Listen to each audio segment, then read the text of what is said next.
आस्ताना आलिया से मियाँ जलील अहमद शरकपुरी आज बतौर ख़ास स्पीकर हमारे पंजाब असम्बली चौधरी परवेज़ लाई साहब की खिदमत में हाज़िर हुआ ताकि अपना इस्तीफ़ा उनकी खिदमत में पेश कर सकूं। और इसकी जो मेन वजह है वो मैं चोइसा की मौजूदगी में और हामिद रज़ा साहब हमारे अहले सुन्नत के अज़ीम घराने से हमारे भाई हैं, इनकी मौजूदगी में ज़रूर वजह बयान कर देनी चाहता हूँ कि मेरा ज़ाती जो रुझान है अरसा 14-15 साल से PTI के साथ मैं काम करता रहा, PTI के अंदर रहा। इमरान खान साहब के नज़रियाए रियासत मदीना और उनकी सोच हमेशा उसमें पॉजिटिव चीज़ नज़र आई। लेकिन आज जो हमारा सियासी हालात हो चुके हैं और जो कल्चर बन चुका है और बतौर ख़ास हम जो देख रहे हैं कि मियाँ शहबाज शरीफ साहब के और नवाज शरीफ साहब के जो साहबजादगन इश्तिहारी हैं, पाकिस्तान में तो किसी इश्तिहारी को पनाह दे 1 मिनट पुलिस उसे पकड़ लेती है, तो प्राइम मिनिस्टर साहब इश्तिहारियों को साथ लेके फिर रहे हैं। तो अब मैं किस तरीके से इसकी कंपेन कर सकता हूँ? अब पार्टी के पॉलिसी को फॉलो तो मैं करना चाहता था, लेकिन कुछ ज़मीर मलामत कर रहा था और हल्के के दोस्त अहबाब से जब मशवरा किया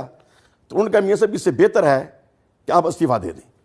तो जब तमाम दोस्तों का, ये नहीं कि एक दोस्त भी मेरे हल्के में ऐसा मेरे मिलने वाला नहीं था जिसने मुझे ये कहा हो कि आप असम्बली की सीट होल्ड रखें। हक ने कहा कि अगर वोट देना कानूनी तौर पे मजबूरी है और आप वोट नहीं देना चाहते तो फिर बेहतर है कि आप इस्तीफ़ा दे दें। तो आज फिर हामिद रज़ा साहब से भी मशवरा हुआ और कुछ उलमाए अहले सुन्नत से भी मशवरा हुआ,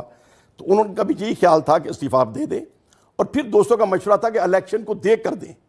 मैंने फिर कहा कि नहीं, अगर देना है तो पहले दूंगा, दे कर दूंगा तो ये तो असर जाएगा शायद उनकी हुकूमत बन रही है चौधरी साहब की, अभी तो कोई पता नहीं है कि सुबह हुकूमत हमजा साहब की कंटिन्यू रहनी है या सुबह हमारे परवेज़ लाई साहब हमारे जो कैंडिडेट हैं इन्होंने आगे आना है। इसलिए मैंने आज एक लॉजिक के साथ, सोच के लिए, नज़रिए के लिए कि जो हम इमरान खान से जो मोहब्बत रखते हैं और इमरान खान की जो फ़िलासफ़ी को हम पसंद करते हैं उसको सपोर्ट करने के लिए मैंने इस्तीफ़ा दिया है। और आज मैं मीडिया के ज़रिए ये भी पैगाम ज़रूर दूँगा पूरे 20 हल्कों के अंदर जो मुहिब्बुल वतन शहरी हैं,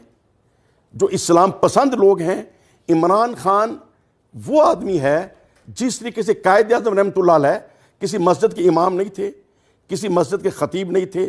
और उस वक्त वो हस्तियाँ थी जो अल्लाह की वली थी, जिनकी वलायत में कुछ शक नहीं था। उन्होंने उस दाढ़ी मुने के पीछे अपना मकसद हासिल करने के लिए उनकी क़यादत को कबूल किया और ये मकसद हासिल हो गया। आज भी इमरान खान साहब ने जिस तरीके से अक़वाम मुत्तहिदा में जाके सरकार दो आलम सल्लल्लाहु अलैहि वसल्लम की नमूज़ की बात की है, जिस तरीके से उन्होंने सीरत नबवी पढ़ाने के लिए बच्चों की बात की है, ख़त्म नबूवत के लिए जिस तरीके से काम की है, तो ये चीज़ें वो है कि जिनके साथ हमें अंदर से इश्क और एक मोहब्बत पैदा होता है। लेकिन बहरहाल जो भी सियासी कल्चर है, इस कल्चर में मैं अपने आप को अनफिट समझ रहा था, तो बेहतर है कि हम इस्तीफ़ा दे के इस कल्चर से साइड पे हो रहे हैं। और हमारी दुआएं हैं कि अल्लाह करे कि इमरान खान साहब कामयाब हों, उनका विजन कामयाब हो और हमारा वतन जिस मकसद के लिए बनाया गया था, ला इलाहा इल्लल्लाह मुहम्मद रसूलुल्लाह, उस मकसद को हम सचमुच हासिल करने में कामयाब हों।